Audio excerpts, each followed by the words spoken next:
এজন্য আল্লাহরে বলবেন, আল্লাহ আমি ছাড়া তোমার গোলামের অভাব নাই। ও আমার রব, আমি ছাড়া এই জমিনের বুকে তোমার গোলামের অভাব নাই, কিন্তু তুমি ছাড়া তো আমার দ্বিতীয় কোনো রব নাই। পারবেন বলতে? পারবেন? চোখের পানি ছেড়ে আল্লাহরে বলবেন, আল্লাহ তুমি আমার রব, তুমি আমার সব। কি বলবেন? আল্লাহরে বলেন, আল্লাহ তুমি আমার রব, তুমি আমার সব। আল্লাহ আমি ছাড়া এই জমিনে তোমার গোলামের অভাব নাই, তুমি ছাড়া আমার দ্বিতীয় কোনো রব নাই। এ কথা বলে চোখের পানি ছেড়ে আল্লাহরে স্বীকৃতি দেন, আল্লাহ আমি পাপী। আল্লাহ এই জমিনে আমার চেয়ে বড় পাপী আর কেউ নাই। অজু করে সিজদায় লুটিয়ে পড়ে চোখের পানি ছেড়ে আল্লাহরে পাপের স্বীকৃতি দেন, আল্লাহ এমন কোন জুলুম নাই, গুনাহ নাই আমি করি নাই, সগীরা কবিরা জেনে না জেনে, ইচ্ছায় অনিচ্ছায়, শিরকি বেদাতি সব গুনাহ করেছি। আল্লাহ আকাশের নিচে জমিনের উপরে আমার চেয়ে বড় গুনাহগার আর কেউ নাই। চোখের পানি ছেড়ে আল্লাহরে বলেন, আল্লাহ আমি ছাড়া তোমার গোলামের অভাব নাই, তুমি ছাড়া আমার দ্বিতীয় কোনো রব নাই, তুমি ছাড়া তো কেউ আমার গুনাহ ক্ষমা করার নাই, তুমি আমার রব, তুমি আমার সব। বলতে পারবেন? এই তাকরীর আমার পটুয়াখালীর ভাইয়া, এই স্বীকৃতিটা দেখতে আল্লাহ বড্ড ভালোবাসেন, কারণ আমরা সবাই গুনাহগার। আমরা সবাই কি? বিশ্বনবী বলেন, কুল্লুকুম খাত্তাউন, আ বনি আদম, আমরা সবাই পাপী। সবাই কি? সবাই পাপী। আমরা সবাই পাপী। আপন পাপের বাটখারা দিয়ে অন্যের পাপ মাপি। আমরা যে পাপী এটা ভাবতে মনে চায় না কারণ, খালি অন্যের পাপ দেখি আমরা, এটা ভুল। ওর এই পাপ, ও পাপী, ও জালেম, ও জাহান্নামী, এরকম একটা টেন্ডেন্সি। আমার যে কি হালাত এটার খেয়াল নাই। খেয়াল করতে হবে যে আমি সবচেয়ে বড় পাপী, ঠিক কিনা বলেন? পাপ করি নাই এমন কেউ আছি? হ্যাঁ আছি, আছি। কেউ না জানলেও জানে কে আমার পাপের ঘটনা? পৃথিবী না জানুক আমি তো জানি, আমি কি পাপ করেছি। হায় ও আমার কলিজার টুকরা ভাইয়েরা, মাথাটাকে নিচু করে জীবনের সব গুনার ফিরিস্তিগুলো একটা একটা করে স্বীকার করে আল্লাহর বলেন, আল্লাহ আমি পাপী। আল্লাহ আমার চেয়ে বড় পাপী এই দুনিয়াতে কেউ নাই। আকাশের নিচে জমিনের উপরে আমার চেয়ে বড় পাপী কেউ নাই। একটা একটা করে আল্লাহ স্বীকার করি আমি পাপী। সব পাপের স্বীকৃতি দিলাম।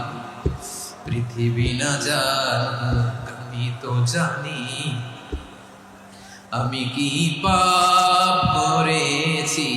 হায় আমার পাপের করলে বিচার, বাঁচার আমার নাই উপায়। দয়াময় তুমি মাফ করো আমায়, মাফ করো আমায়। আল্লাহ তাআলা যদি দয়া করে আমাদেরকে মাফ না করে, আমাদের বাঁচার কোনো উপায় নাই। আপনি কি ভেবেছেন আপনার নামাজ দিয়ে আপনি জান্নাতে যাবেন? আপনি তাহাজ্জুদ গুজার, সেজদা দিতে দিতে কপালে দাগ ফেলেছেন, এটা আপনারা জান্নাতে নেবে না।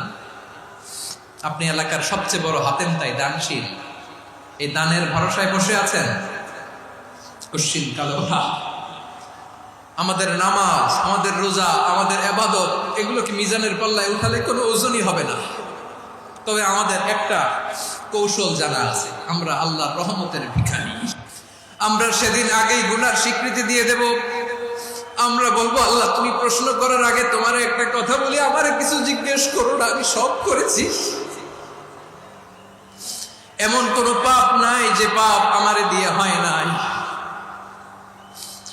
তোমার রহমত দিয়ে তুমি জান্নাতে পাঠাবা, তোমার দয়ায় জান্নাতে যেতে চাই, আমল দিয়ে না। পারবেন বলতে? কিয়ামতের দিন আমরা বলবো, আল্লাহ আমার আমল দিয়ে জান্নাত চাই না, আমি তোমার দয়া দিয়ে জান্নাত চাই। তোমার দয়া ছাড়া আমার কোনো উপায় নাই।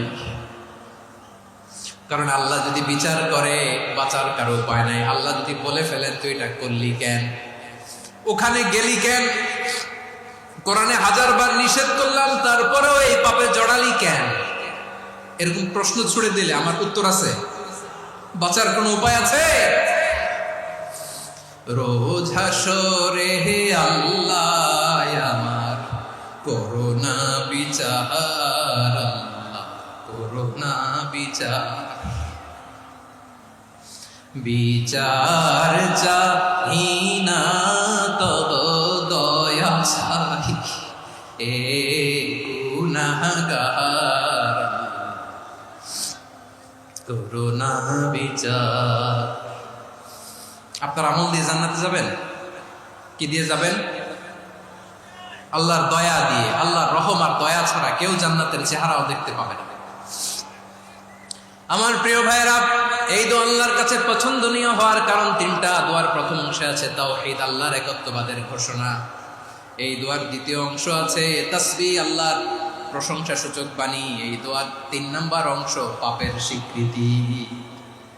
তাহলে আমরা সবাই গুনাহগার। আমরা আল্লাহর কাছে পাপের স্বীকৃতি দিয়ে বলবো, ও আল্লাহ, ইন্নী কুনতু মিনাজ জালিমিন, আমরা জুলুম করেছি, পাপ করেছি, অন্যায় করেছি, আল্লাহ বুঝতে পারি নাই।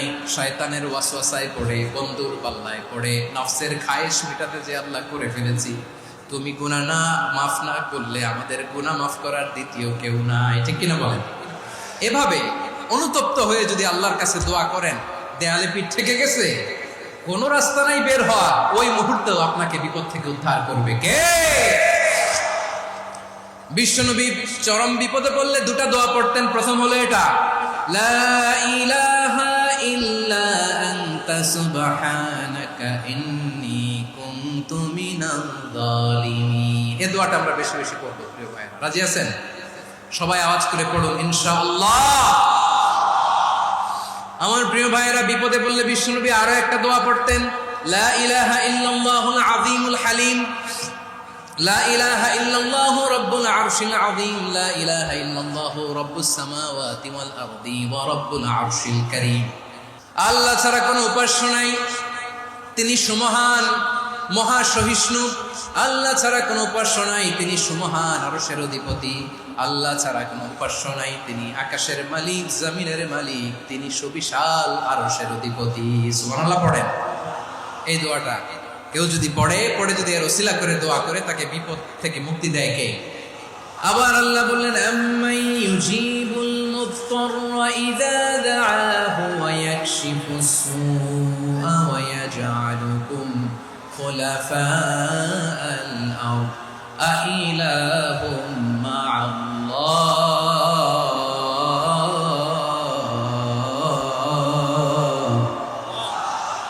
ক্বালিলাম মা তাযাক্কারুন। রব্বুল আলামিন বলেন, বিপদে পড়ে কাতর কণ্ঠে চিন্তাগ্রস্ত হয়ে যখন কেউ ফরিয়াদি হয়ে আল্লাহর ডাকে হাত তোলে, তখন এই ব্যক্তির ডাকে সাড়া দেয় কে? বিপন্ন অবস্থায় আপনি যখন কেঁদে কেঁদে হাত তুলে আপনার দুঃখের কথা জানান, আপনি যখন ডাকেন তারে, তখন আপনার ডাকে সাড়া দেয় কে? আল্লাহ বলে, আমি সাড়া দেই। তোমাদের বিপদকে মুক্ত করে দেয় কে? ওই আল্লাহর সাথে কোনো উপাস্য আছে নাকি? কিন্তু খুব অল্প সংখ্যক লোকই তোমরা উপদেশ গ্রহণ করো। কথাটা কার? তাহলে বিপন্ন মানবতা যখন কাঁদে, মানুষ যখন বিপদে পড়ে নিরুপায় হয়ে ফরিয়াদ করে, তার ডাক শোনার কেউ নাই একজন ছাড়া। চিল্লায় বলেন তো তিনি কে? এজন্য আমরা ফরিয়াদের হাত কার দিকে তুলব? এবং খেয়াল রাখতে হবে, মাথার সাথে সেট করে নিতে হবে, আল্লাহ ছাড়া আমাকে উদ্ধার করার কেউ নাই। এই পৃথিবীতে কেউ আপন না প্রিয় ভাই। বিপদে পড়লে বোঝা যায় কেউ আপন না। আপন শুধু একজন মহান সত্তা, তিনি কে? বিপদে আপদে কেউ আমাদের বাঁচাতে পারে না, তরাতে পারে না, মুক্তি দিতে পারে না, উদ্ধার করতে পারে না, একমাত্র আমার প্রভু ছাড়া, আল্লাহ ছাড়া। চিল্লায় বলেন ঠিক কিনা? মাথার সাথে এটা সেট করে নিতে হবে যে আমাদের পুরো জীবনটাই পরীক্ষা। The life is a test. পুরো জীবনটাই পরীক্ষা। এই জীবনে বিপদ আসবে, আপদ আসবে, পরীক্ষা আসবে, সবার জীবনে এটা থাকে। এক একজনের পরীক্ষা এক এক রকম। আমার পরীক্ষা একরকম, মাসুদ ভাইয়ের পরীক্ষা একরকম, চৌধুরী সাহেবের পরীক্ষা একরকম, আপনার পরীক্ষা একরকম, ওনার পরীক্ষা আবার আরেক রকম। পুরো পৃথিবীটাই পরীক্ষা ক্ষেত্র, সবাই পরীক্ষা দিচ্ছি, কিন্তু কারো পরীক্ষা প্রশ্নের সাথে কারোটার মিল নাই। সুবহানাল্লাহ পড়বেন না? পুরোটাই পরীক্ষা ক্ষেত্র, সবাই পরীক্ষার্থী, কিন্তু প্রশ্নপত্র একটার সাথে আরেকটা মিলে না। One doesn't match the other. একজনেরটার সাথে আরেকজনেরটা মেলে না। কাউকে আল্লাহ তাআলা ধনী বানিয়ে পরীক্ষা করেন, আবার কাউকে আল্লাহ তাআলা গরিব বানিয়ে পরীক্ষা করেন, কাউকে আল্লাহ অসুস্থ বানিয়ে পরীক্ষা করেন। কেউ দেখবেন যে দুরারোগ্য ব্যাধিতে আক্রান্ত, ডাক্তার বলেছে আর সময় নাই, দুরারোগ্য ব্যাধি ক্যান্সার, যার নেই কোনো অ্যান্সার, তার জন্য পরীক্ষা হচ্ছে এই রোগ। আরেক লোক দেখবেন তার আবার রোগ বালাই নাই, মাশাআল্লাহ, তাকে আল্লাহ তাআলা আর্থিক দৈন্যতা, দারিদ্রতা দিয়ে পরীক্ষা করছেন। এরকম আছে না নাই? টাকা পয়সা নাই, দিন আনে দিন খায়, যা আছে তাতে চলে না, এটা তার জন্য পরীক্ষা। আবার আরেক শ্রেণীর লোক দেখবেন তাকে আল্লাহ অসুস্থতাও দেয় নাই, দারিদ্রতাও দেয় নাই, তার দাম্পত্য জীবনের সমস্যা, স্ত্রী কথা শোনে না অথবা ছেলে মেয়ে কথা শোনে না। তাহলে পরীক্ষা সবার জীবনে আছে, এক একজনের পরীক্ষাটা এক এক রকম। আল্লাহ তাআলা দেখতে চায় যে এই পরীক্ষার সময় আমরা কিরকম রেসপন্স করি, how to deal with the test, কিভাবে এই বিপদ আপদ পরীক্ষাগুলোকে আমরা হ্যান্ডেল করব, ডিল করব, এটা হচ্ছে আজকের আলোচনার বিষয়। আমার প্রিয় ভাইয়েরা, তাহলে পরীক্ষাময় আমাদের জীবন, বিপদ আপদ পরীক্ষা, এটা মানুষের পিছু ছাড়ে না, সবার জীবনে পরীক্ষা আছে। নবীদের জীবনেও পরীক্ষা ছিল। সাহাবারা জিজ্ঞেস করেছেন, ইয়া রাসূলুল্লাহ, আইয়ুন নাসি আশাদ্দু বালাআন ফিদ দুনিয়া, এই দুনিয়ার বুকে কাদের পরীক্ষা সবচেয়ে বেশি? বিশ্বনবী বলেছেন, আল আম্বিয়া, এই পৃথিবীতে সবচেয়ে বেশি পরীক্ষা আল্লাহ তাআলা নিয়ে থাকেন নবীদের। কাদের? নবীদের। সুম্মাল আমসাল ফাল আমসাল, এরপরে নবীদের পরের স্তরে যারা, তাদের পরীক্ষা। এরপরে তাদের পরের স্তরে যারা, তাদের পরীক্ষা। সিদ্দিকিনদের, শুহাদাদের, সালিহিনদের, আল্লাহওয়ালাদের, যার ঈমান যত মজবুত তার জীবনে পরীক্ষাও তত বেশি। চিল্লায় বলেন ঠিক কিনা? তাহলে মুমিনরা, বিশ্বাসীরা, আমরা কি পরীক্ষা বিপদ আপদে ভয় পাই? না, মুমিনরা বিপদে ভয় পায় না, তারা হতাশ হয় না, সুবহানাল্লাহ, তারা নিরাশ হয় না। বিশ্বাসীরা হাল ছেড়ে দেয় না, তারা ভরসা রাখে একজনের উপর। চিল্লায় বলতে হবে তিনি কে? কারণ মুমিন জানে the grief isn't permanent, the test isn't permanent, the struggle in our life isn't permanent. আমাদের জীবনের দুঃখ, কষ্ট, স্ট্রাগল, এগুলো পার্মানেন্ট নয়। after every difficulties there is an ease. সব কষ্টের পরে একটা সুখ আছে না নাই? রব্বুল আলামিন বলেন, ফা ইন্না মাআল উসরি ইউসরা, ইন্না মাআল উসরি ইউসরা, ভয় পেও না, চিন্তা করো না, কষ্টের সাথেই আমি রেখে দিয়েছি স্বস্তি। সুবহানাল্লাহ বলেন। মুমিন জীবনে বিপদ যত বেশি, কষ্ট যত বেশি, তার সামনে সফলতা তার চেয়েও বেশি। কারণ বিশ্বাসীরা জানে রাত্রি যত গভীর হয়, সুবহে সাদিকের সময় তত আগাতে থাকে। গর্ভবতী নারীর পেটের ব্যথা যত বাড়তে থাকে, ঘরে নতুন মেহমান আগমনের সময় ঘনাতে থাকে। মুমিনদের উপর বিপদ, অত্যাচার, আপদ, পরীক্ষা যত বাড়তে থাকে, কালেমার পতাকা উড্ডয়নের সময় কাছে আসতে থাকে। বিশ্বাসীদের এগুলো হিসাব মিলানো অনেক আগে, এগুলো অনেক আগে হিসাব মিলানো। দুঃখের আধার শেষে সুখের আলো মিটি মিটি হাসে। চিল্লায় বলেন ঠিক কিনা? দুঃখের আধার শেষে আলোর প্রভাত হাসে, হতাশার কালো মেঘে যায় গো ভেসে, হতাশার কালো মেঘে যায় গো ভেসে। দুঃখের আধার শেষে আলোর প্রভাত হাসে, হতাশার কালো মেঘে যায় গো ভেসে, হতাশার কালো মেঘে যায় গো ভেসে।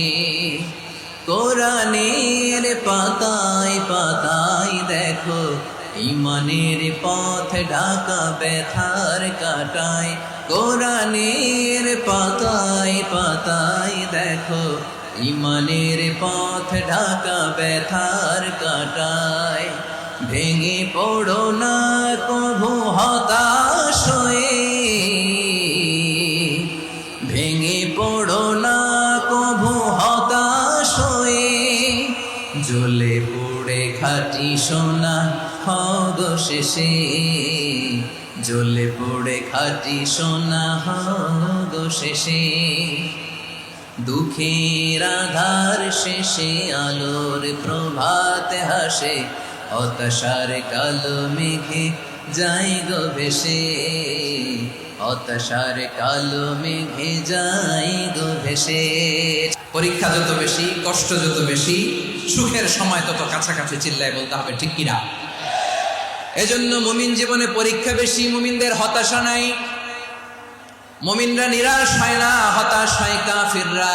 মুমিনরা কখনো হাল ছেড়ে দেয় না, মুমিনরা ভরসা রাখে একজনের উপর, তিনি কে?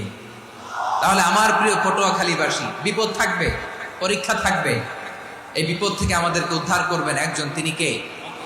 আমরা শুধু আল্লাহর উপরই ভরসা রাখবো, চাইবো একজন সত্তার কাছে। আওয়াজ করে বলুন, তিনি কে?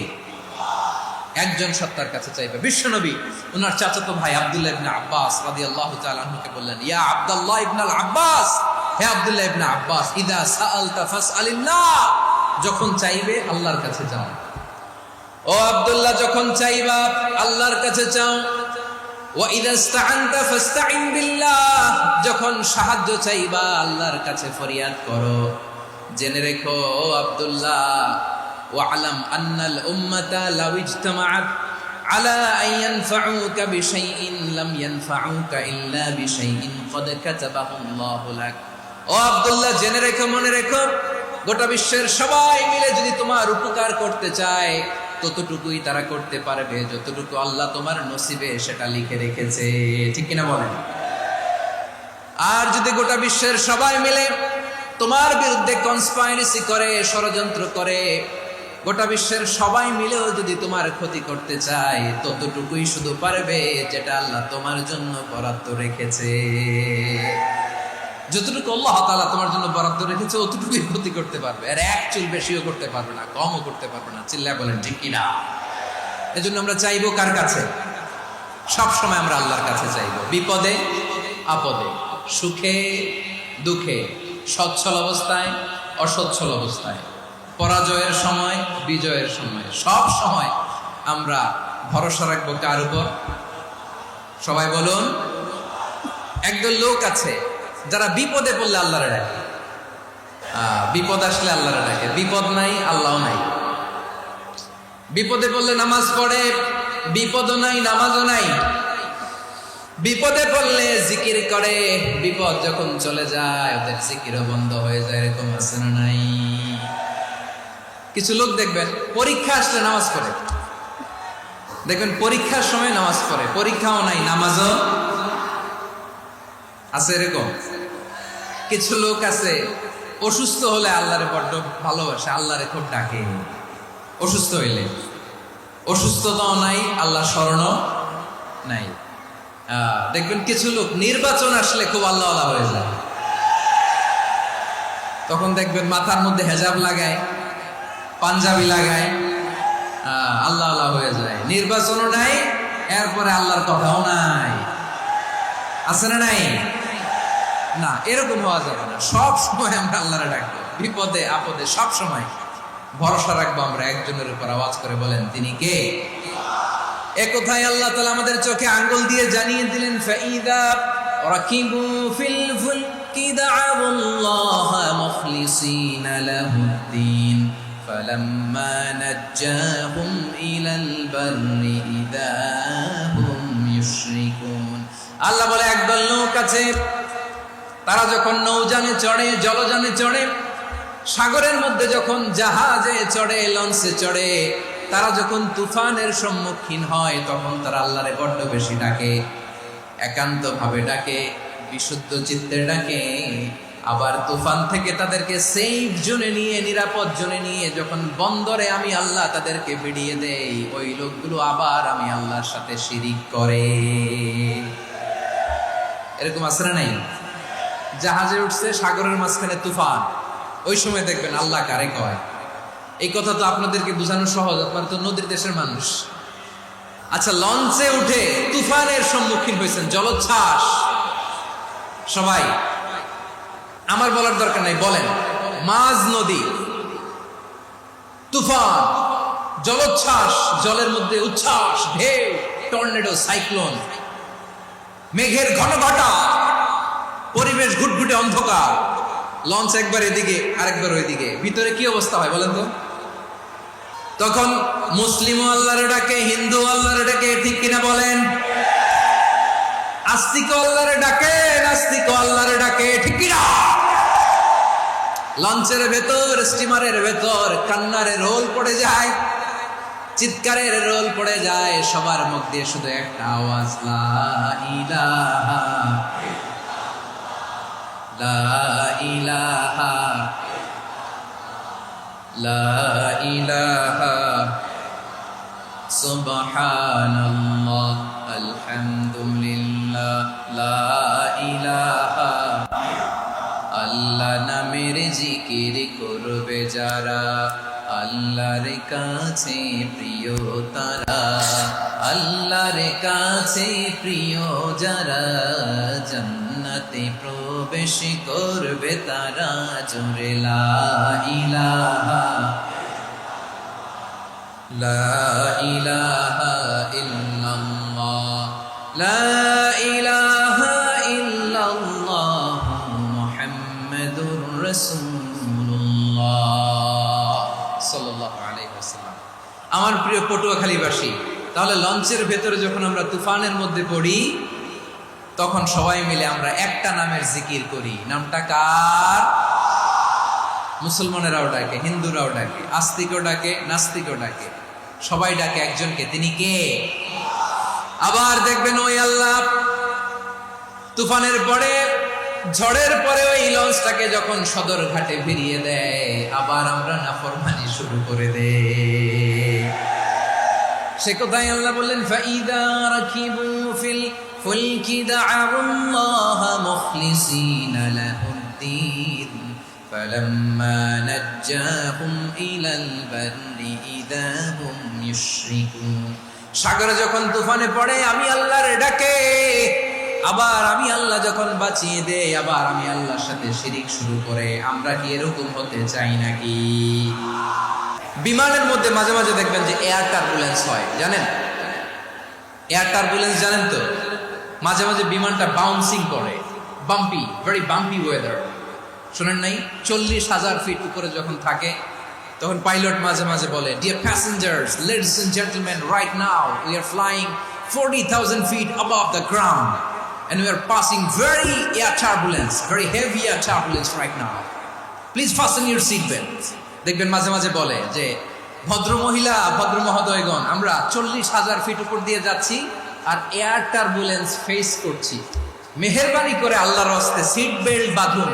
তখন বিমানটা এরকম বাউন্সিং করে, শেকিং করে। আপনারা মুখোমুখি হয়েছেন? ইদানিং এই এয়ার টার্বুলেন্স বেড়ে গিয়েছে।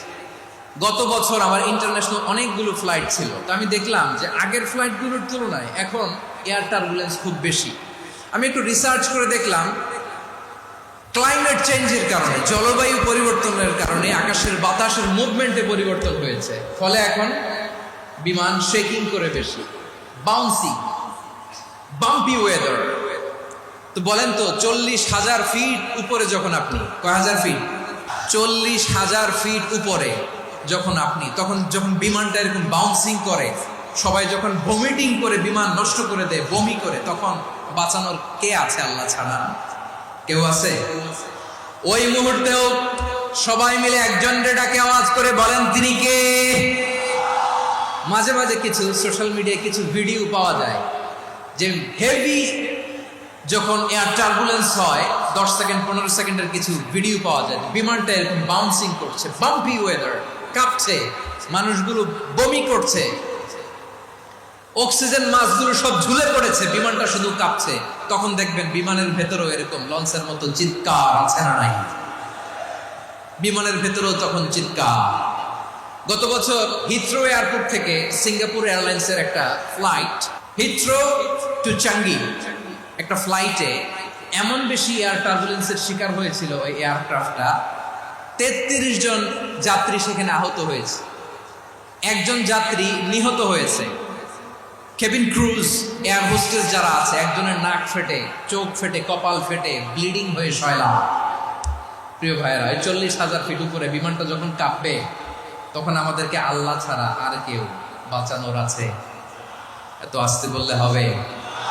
ওই কঠিন মুহূর্তে আমার বাবা আমারে বাঁচাতে পারে, আমার বন্ধু আমারে বাঁচাতে পারে, এই গ্রাউন্ডে জমিনের বুকে আমার প্রোটোকল, আমার ক্ষমতা, আমার দাম্ভিকতা কোনো কিছু আমারে বাঁচাতে পারে?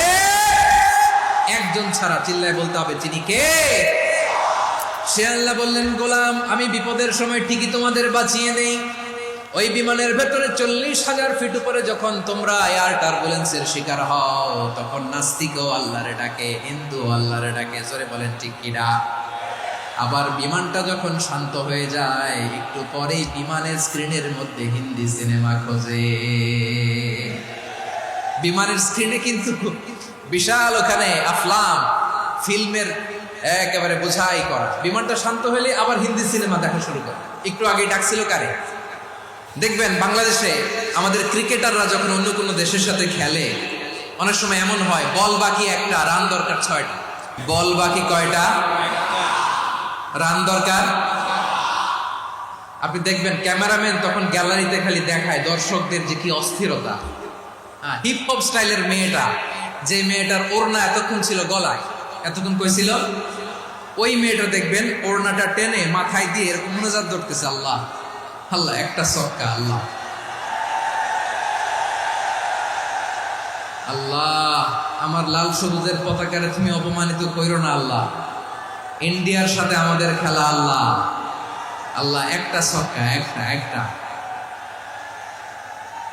পুরো খেলা জুড়ে এই মেয়ের ওড়না ছিল গলায়, কিন্তু যখন 1 বলে 6 রান দরকার, ওড়না চলে আসছে কোথায়?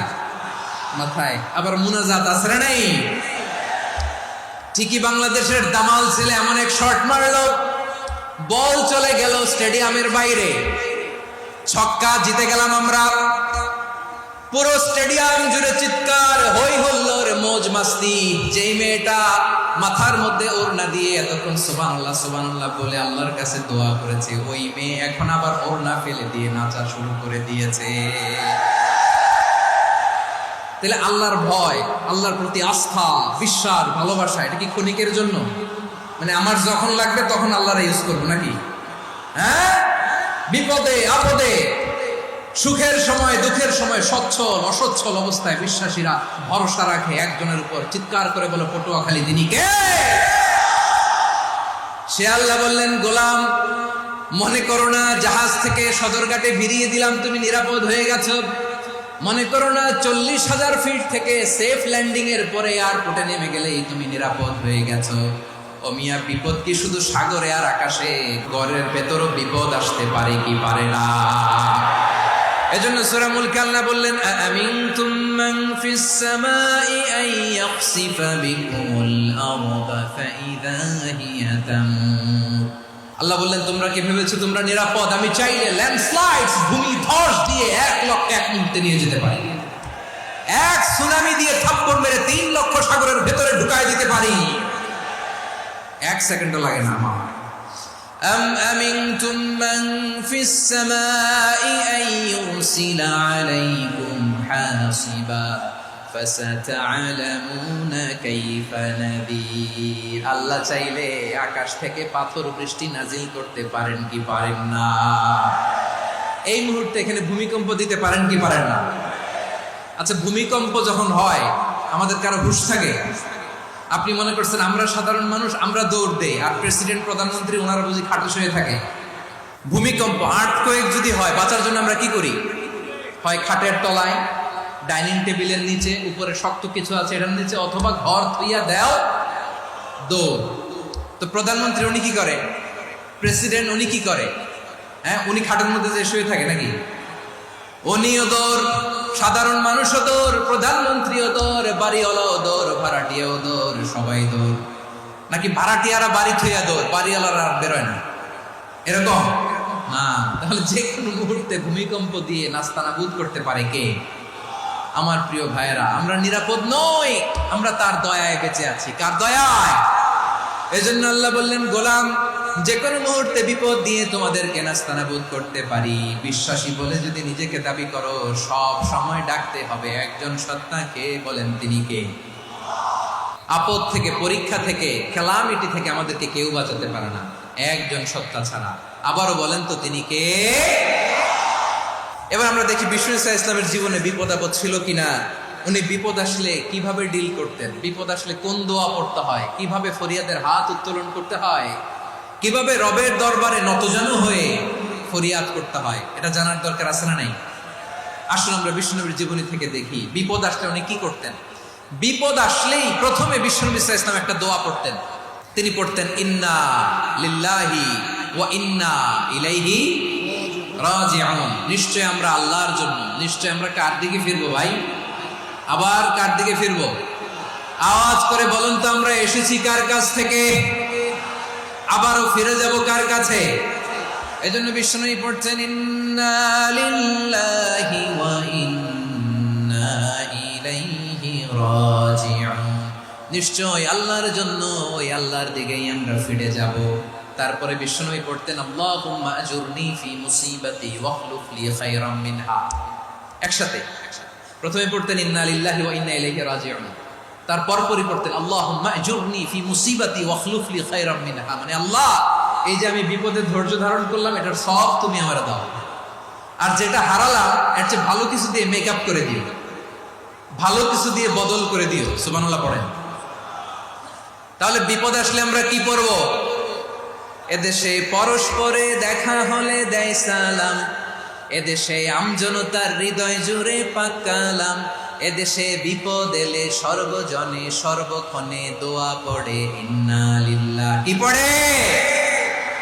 সুবহানাল্লাহ সুবহানাল্লাহ সুবহানাল্লাহ সুবহানাল্লাহ। এদেশে আজান শুনে সূর্য ওঠে শহর গ্রামে, এদেশে আজান শুনে সূর্য ডুবে সন্ধ্যা নামে, এদেশে সকল কাজে সবাই বলে বিসমিল্লাহ, এদেশে ভালো কিছু দেখে শুনে হাসি মুখে সবাই বলে মাশাআল্লাহ। তাহলে বিপদ এলে আমরা কি পড়ি? তাহলে বিপদ এলেই আমরা এখন থেকে ইন্না লিল্লাহ পড়বো, নাকি হাই হুতাশ করবেন? একদল আছে হাই হুতাশ করে, হায় আল্লাহ রে মোর কি হইল রে, মই কি হরমু রে, মই কমবে জামু রে, এরকম বিলাপ করতে নিষেধ করেছেন বিষ্ণু। কি করব, কই যাব, কি হবে, হায় হায়, এরকম হাহুতাশ আছে না নাই? বিশ্বাসীরা হাহুতাশ করে না, তারা ইন্না লিল্লাহ পড়ে। কি পড়ে মনে থাকবে? আমরা পড়ব ইন্না লিল্লাহি ওয়া ইন্না ইলাইহি রাজিউন। নিশ্চয়ই আমরা আল্লাহর জন্য, আমরা আল্লাহর দিকেই ফিরে যাব।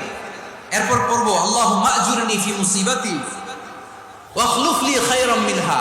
আল্লাহ আমি যে বিপদে ধৈর্য ধারণ করলাম এটার সওয়াব দিও, আর যা হারালাম তার চেয়ে ভালো কিছু দিয়ে বদল করে দিও। সুবহানাল্লাহ পড়েন। বিশ্বনবীর হাদিস শুনলেন উম্মে সালামা রাদিয়াল্লাহু তাআলা আনহা। ওনার স্বামী হলো আবু সালামা। মজার ঘটনা খেয়াল করে শুনেন। সাইয়্যিদাতুনা উম্মে সালামা রাদিয়াল্লাহু তাআলা আনহা, ওনার স্বামীর নাম আবু সালামা। শ্রেষ্ঠ দম্পতি, শ্রেষ্ঠ ফ্যামিলি। প্রথমে হিজরত করেছিলেন হাবাসায়, পরে হিজরত করেছেন মদিনায়। উহুদ যুদ্ধের পরে ওনার স্বামী আবু সালামা ইন্তেকাল করলো, শহীদ হলো। সুবহানাল্লাহ পড়েন। যখন আবু সালামা ইন্তেকাল করলো, উম্মে সালামা রাদিয়াল্লাহু তাআলা আনহা কেঁদে কেঁদে হায়রান। আর নবীর শিখানো বাণী অনুযায়ী তিনি বারবার পড়ছিলেন ইন্না লিল্লাহ। কি পড়ছিলেন? ইন্না লিল্লাহ। যেহেতু বিশ্বনবী বলেছেন কেউ যদি বিপদের প্রথম ধাক্কায় পড়ে ইন্না লিল্লাহি ওয়া ইন্না ইলাইহি রাজিউন, আল্লাহুম্মা আজুরনি ফি মুসিবাতি ওয়াখলুফ লি খায়রাম মিনহা, তাহলে এই বিপদে যে সে যা হারালো তার চেয়ে শ্রেষ্ঠ কিছু দিয়ে আল্লাহ তার বদল দিয়ে দিবে। এই হাদিস শুনে উম্মে সালামা রাদিয়াল্লাহু তাআলা আনহা ওনার প্রাণ প্রিয় স্বামী আবু সালামার ইন্তেকালের পরে চোখের পানি ছাড়ে আর পড়ে ইন্না লিল্লাহি ওয়া ইন্না ইলাইহি রাজিউন, আল্লাহুম্মা আজুরনি ফি মুসিবাতি ওয়াখলুফ লি খায়রাম মিনহা। বারবার এই দোয়া পড়ে চোখের পানি ছাড়ে, এই দোয়া পড়ে চোখের পানি ছাড়ে, আর মনে মনে বলে আবু সালামার মতো ভালো মানুষ মদিনাতে নাই, আবু সালামার চেয়েও ভালো মানুষ মদিনাতে নাই, তার চেয়ে ভালো মানুষ কি করে আল্লাহ তাআলা আমারে দিবে, তার চেয়ে ভালো মানুষ তো আমি মদিনাতে দেখি না। চোখের পানি দিয়ে বুক ভাসায় আর নবীর হাদিসের উপর আমল করে পড়ে ইন্না লিল্লাহি ওয়া ইন্না ইলাইহি রাজিউন, ইন্না লিল্লাহি ওয়া ইন্না ইলাইহি রাজিউন।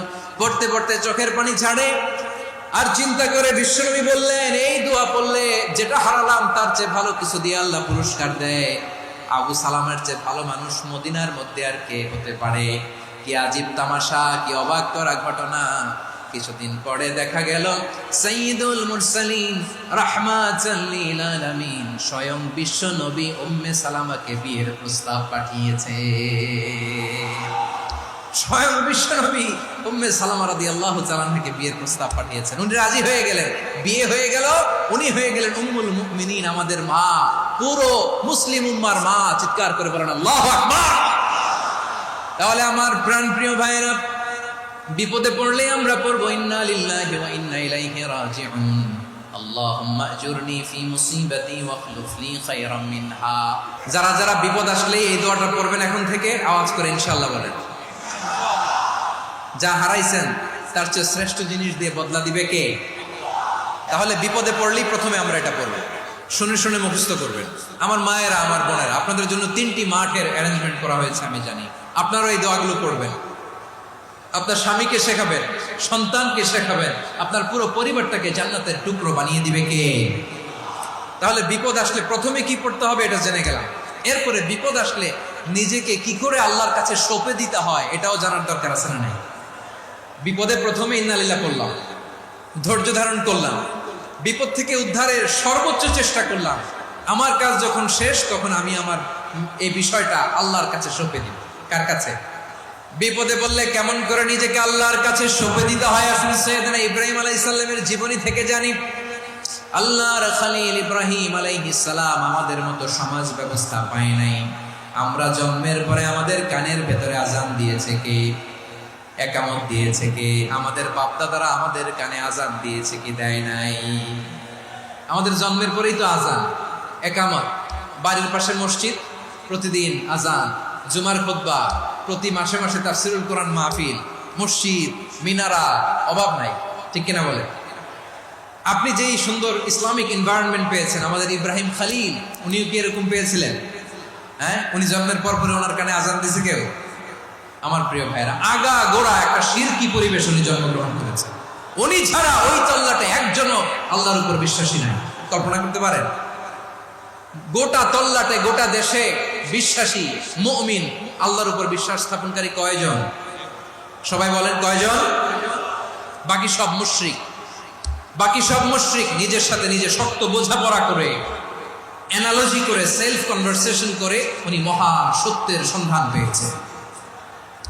উনি আকাশের তারা দেখে ভাবে মনে হয় এটাই আমার খোদা, পরে দেখে তারা নাই, মনে মনে বলে না তাইলে এটা না। আবার চাঁদ দেখে বলে চাঁদটা বড় মায়া লাগে, মনে হয় এটাই আমার রব, পরে দেখে চাঁদও নাই, কয় না এটা না। এরপরে দ্বীপ প্রহরের জলজলে সূর্যটা খা খা করে গোটা পৃথিবীটারে রৌদ্র দিয়ে তাতিয়ে রাখে। তিনি ভাবলেন মনে হয় এটাই আমার রব, কারণ এটাই তো সবচেয়ে বড়। কিন্তু বিকেল বেলা ওই সূর্যটাও যখন চলে যায়, সাইয়েদনা ইব্রাহিম বলে না এটাও তো নাই, আমার খোদা যদি আমারে ছেড়ে চলে যায়, বিপদে পড়লে আমারে উদ্ধার করবে কে? এভাবে নিজের সাথে অ্যানালজি, সেলফ কনভারসেশন করতে করতে করতে তিনি মহা সত্যের সন্ধান পেয়েছেন। সুবহানাল্লাহ। সব শেষে তিনি ডিসিশন নিয়ে ঘোষণা দিলেন, ইন্নী ওয়াজ্জাহাতু ওয়াজহিয়া লিল্লাযী ফাতারাস সামাওয়াতি ওয়াল আরদা হানিফান ওয়া মা আনা মিনাল মুশরিকিন। নিশ্চয় আমি এমন সত্তার দিকে মনোনিবেশ করলাম, মুখাপেক্ষী হলাম, যিনি আকাশ বানিয়েছেন, জমিন বানিয়েছেন, আমি মুশরিক নই। সুবহানাল্লাহ। পারতেন? আপনি পারতেন? কেউ নাই, লক্ষ লক্ষ মুশরিক, আপনি একা। ওনার মতো এরকম বিচক্ষণতা দিয়ে আল্লাহরে খুঁজে পাইতে পারতেন আপনি? কি নবী ছিল, আল্লাহকে খুঁজে পেয়েছে। যখন আল্লাহর ইবাদত শুরু করলো, এই কথা ছড়ায় পড়লো চারদিকে। নমরুদ সাইয়েদনা ইব্রাহিমকে ডেকে পাঠালেন।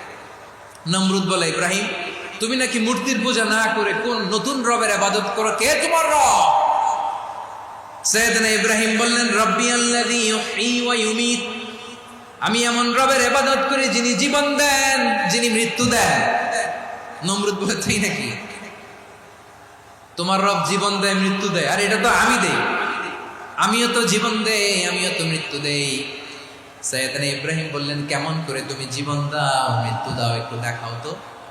নমরুদ জেলখানা থেকে দুজন কয়েদি ডেকে আনলো। কয়েদি এনে অর্ডার করলো, একটাকে এখনই শিরোচ্ছেদ, হেড অফ, ডেথ পেনাল্টি, মৃত্যুদণ্ড দেয়া হবে, ফিনকি দিয়ে রক্ত বের হবে। নমরুদ বলে, দেখো দুজনকে ধরে আনলাম, একজন কয়েদিকে দিলাম ডেথ পেনাল্টি, মৃত্যুদণ্ড, ওরে মৃত্যু দিলাম। আরেকজন যে দাঁড়িয়ে আছে, চাইলে ওরেও আমি মৃত্যুদণ্ড দিতে পারি, কিন্তু না, ওরে আমি দিব না, ওরে আমি বাঁচাইয়া দিলাম, ছেড়ে দিলাম, মানে জীবন দিলাম। দেখো ইব্রাহিম, তোমার চোখের সামনে একজনরে মৃত্যু দিলাম, আরেকজনরে জীবন দিলাম। আপাত দৃষ্টিতে তাই তো, একজনরে তো জীবন দিল, আরেকজনরে মৃত্যু দিল। সাইয়েদনা ইব্রাহিম এবার বিপাকে পড়ে গেলেন। কিন্তু এক একজন নবীকে আল্লাহ এমন উইজডম বিচক্ষণতা দিয়ে এই জমিনে পাঠিয়েছেন, মুহূর্তের মধ্যে আল্লাহর খলিল ইব্রাহিম বললেন, فإن الله يأتي بالشمس من المشرق فأت بها من المغرب فبهت الذي كفر। আল্লাহর খলিল ইব্রাহিম বললেন, নমরুদ, বুঝলাম তুমি জীবন দাও, মৃত্যু দাও, দেখলাম, কিন্তু আমার রব, আমার আল্লাহ প্রতিদিন সকালবেলা উষা লগ্নে ওই পূর্ব দিগন্ত থেকে সূর্যটাকে উদিত করেন, সাঁঝের বেলা, বিকেল বেলা, কুথুরি লগ্নে সন্ধ্যাবেলা ওই দ্বিপ্রহরের জল জলে সূর্যটাকে পশ্চিম দিগন্তে ডুবিয়ে দেন। মানে সকালবেলা পূর্ব দিক থেকে উদিত করা সূর্যটাকে পশ্চিম দিকে বিকেলে তিনি ডুবিয়ে দেন। তুমি যদি পারো ওই সূর্যটাকে পশ্চিম দিক থেকে উদিত করে পূর্ব দিকে ডুবিয়ে দাও। সুবহানাল্লাহ পড়বেন না? দেখেন, ইনস্ট্যান্ট ইন্টেলেক্ট, মুহূর্তে বিচক্ষণতা, উইজডম কাকে বলে? নমরুদ পারবে? নমরুদের বাপ পারবে? ওর দাদা, ওর 14 গোষ্ঠী, গোটা বিশ্বের সব ক্ষমতাধর রাষ্ট্রনায়করা একসাথে হলে পারবে? ফাবুহিতাল্লাযী কাফার পারে নাই, ব্যর্থ হয়েছে। এবার তেলে বেগুনে জ্বলে উঠেছে, রেগে মেগে আগুন বলে, ফালকুহু ফিল জাহিম। ওর সাথে তর্ক নাই, না পেরে এবার এটারে আগুনে ফেলা। বিশাল বিশাল গাছ কেটে লাকড়ি এনে আগুনের কুণ্ডলি বানানো হলো, দাও দাও দাও দাও করে আগুন জ্বলে। আল্লাহর খলিল ইব্রাহিমকে আগুনে নিক্ষেপ করা হবে। আল্লাহর খলিল সাইয়েদনা ইব্রাহিমের হাতের মধ্যে রশি দিয়ে টাইট করে বাঁধা হলো, পায়ের মধ্যেও টাইট করে রশি দিয়ে বাঁধা হলো। আল্লাহর খলিল ইব্রাহিমকে আগুনের কুণ্ডলির মধ্যে ফেলা হবে। অমিয়া, আপনি যে বিপদের কারণে ভয় পান, হতাশ হন, এটা কোনো বিপদ? ওনার বিপদের সামনে এটা কোনো বিপদই না, এটা কোনো বিপদই না। হাত পা বেঁধে টাইট করে নিক্ষেপ করা হবে, সিম্পলি ফেলা যাবে না, কারণ দাও দাও করে দ্য ব্লেজিং ফায়ার, এমন আগুনের কুণ্ডলি, কাছে যাওয়া যায় না, আগুনের উত্তাপে নিক্ষেপ করা হবে। হাতে রশি বেঁধে, পায়ে রশি বেঁধে আল্লাহর খলিল ইব্রাহিম আলাইহিস সালামকে আগুনের মধ্যে নিক্ষেপ করা হবে। আহা, এটার বলে অগ্নি পরীক্ষা। উনি অগ্নি পরীক্ষার সম্মুখীন হয়েছে। এজন্য কঠিন পরীক্ষাকে আমরা অগ্নি পরীক্ষার সাথে তুলনা করি, ঠিক কিনা? সাইয়েদনা জিবরাইল এসে বললেন, ও আল্লাহর খলিল, ওরা তো আপনার হাতও বেঁধে ফেললো, পাও বেঁধে ফেললো, নড়াচড়ার সুযোগ নাই, বলেন আমি জিবরিল ফেরেশতা আপনার জন্য কি করতে পারি? আল্লাহর খলিল ইব্রাহিম বলেন, ও জিবরাইল, তোমার কাছে আমার কোনো চাওয়া পাওয়া নাই। সুবহানাল্লাহ বলেন। তোমার কাছে বলার কিছু নাই, তোমার সাহায্যের আমার দরকার নাই। সাইয়েদনা ইব্রাহিম আলাইহিস সালামকে হাতে পায়ে রশি বেঁধে, হাত পা বাঁধা অবস্থায় জ্বলন্ত অগ্নিকুণ্ডে যখন নমরুদের দলবল নিক্ষেপ করবে, আল্লাহর খলিল কিভাবে নিজেকে আল্লাহর কাছে সঁপে দিয়েছেন, পটুয়াখালীর ভাইরা খেয়াল করে শুনুন। হাত পা বেঁধে আল্লাহর খলিলকে যখন নিক্ষেপ করা হবে, তিনি মুখ ফুটে বলে ফেললেন, হাসবুনাল্লাহু ওয়া নি'মাল ওয়াকিল। হাসবুনাল্লাহু ওয়া নি'মাল ওয়াকিল, আমার জন্য আল্লাহই যথেষ্ট, আমার জন্য আল্লাহই যথেষ্ট। তিনি আমার সবচেয়ে বড় গার্ডিয়ান, তিনি আমার সবচেয়ে বড় অভিভাবক। জিব্রাইলের সাহায্যে অফারকে ফিরিয়ে দিলেন। দুনিয়ার বুকে কারো কাছে কিছু বলেন নাই, মুখ ফুটে বলেছেন হাসবুনাল্লাহ। ও আমার পটুয়াখালীর প্রাণের ভাইয়েরা, খেয়াল রাখবেন, কোন বান্দা তার হাতে থাকে সব চেষ্টাটুকুন করার পরে মুখ ফসকে মুখ দিয়ে যখন বলে ফেলে হাসবুনাল্লাহ, বান্দা যখন হাসবুনাল্লাহ বলে ফেলে, ওই ব্যাপারটা ডিল করার দায়িত্ব স্বয়ং আল্লাহ আরশের উপর থেকে নিয়ে নেয়। আপনি যখন বলে ফেলবেন হাসবুনাল্লাহ, এটা ডিলিং করবে কে? তখন বান্দা তার সাধ্যের সবটুকু চেষ্টার পরে নতজানু হয়ে যখন বলবে হাসবুনাল্লাহ, আল্লাহ তুমি আমার জন্য যথেষ্ট, নে'মাল ওয়াকিল, তুমি আমার শ্রেষ্ঠ অভিভাবক। তখন তার কি দরকার না দরকার এটা ডিল করে স্বয়ং আল্লাহ। নিক্ষেপ করা হলো সাইয়েদনা ইব্রাহিমকে অগ্নিকুণ্ডলিতে। হাজার হাজার মানুষের দৃশ্য দেখার জন্য জড়ো হয়েছে এরকম বিশাল ময়দানে। কিন্তু কি অবাক করার ঘটনা, সবাই ভয় পাচ্ছিল, না জানে কি হয়ে যায়। আল্লাহর খালিলকে যখন আগুনের কুণ্ডলিতে নিক্ষেপ করা হয়, আল্লাহর খালিল ইব্রাহিম আগুনের কুণ্ডলীর মধ্যে বসে বসে মানুষগুলোর দিকে তাকিয়ে হাসতে শুরু করে দেয়। কারণ আকাশ থেকে রব্বুল আলামিন স্পেশাল ভার্ডিক্ট নাজিল করেছেন, স্পেশাল হুকুম জারি করেছেন, কুল্লা ইয়া নারু কুনি বারদান ওয়া সালামান আলা ইব্রাহিম।